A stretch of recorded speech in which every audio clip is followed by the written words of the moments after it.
So, kayo ba'y nakapag-draft na po ng inyong liham para po kay Secretary Vince Dizon? Palagay ko po, itong mga isyong ito dapat makarating po kay Secretary.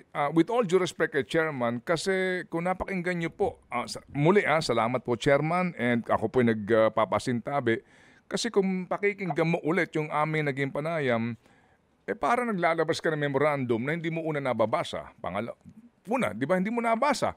Kasi sinasabi niyang nagtakda kami ng maximum.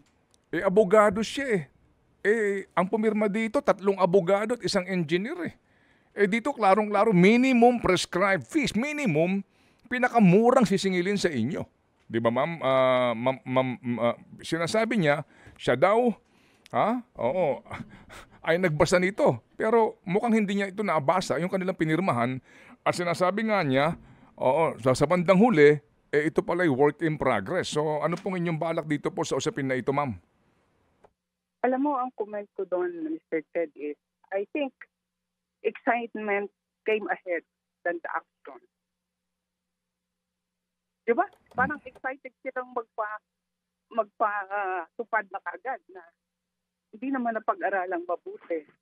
Parang laging ang nandyan sa mga yan, excitement, too much excitement na pahirapan ng industriya ng transport.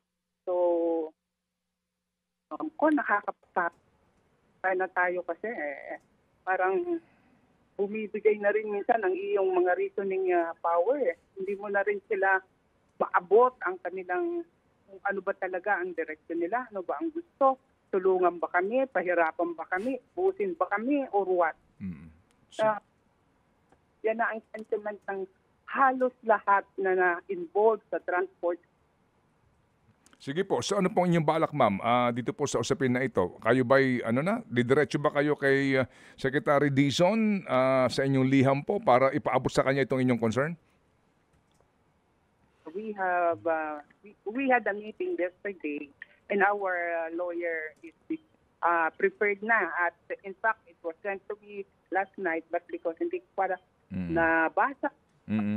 So within the day, it will be done and we can forward it to Sec Dizon. Opo. Sige po, kami po'y makikibalita po sa inyo, Madam Chairman. Ma'am Mary Zapata po sa inyong grupo. Salamat po, at kayo po'y hindi kayo natatakot magkomento sa mga pangyayaring ito kasi yung iba na binibigyan ng prangkisa natatakot magsalita Ay, hindi naman kasi compliant naman kami. Ano bang masama doon?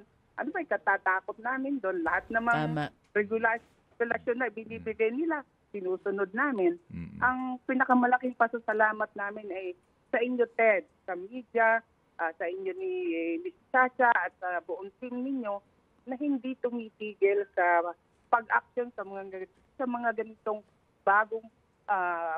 bagong programa ng gobyerno na nagiging pahirap para sa industriya.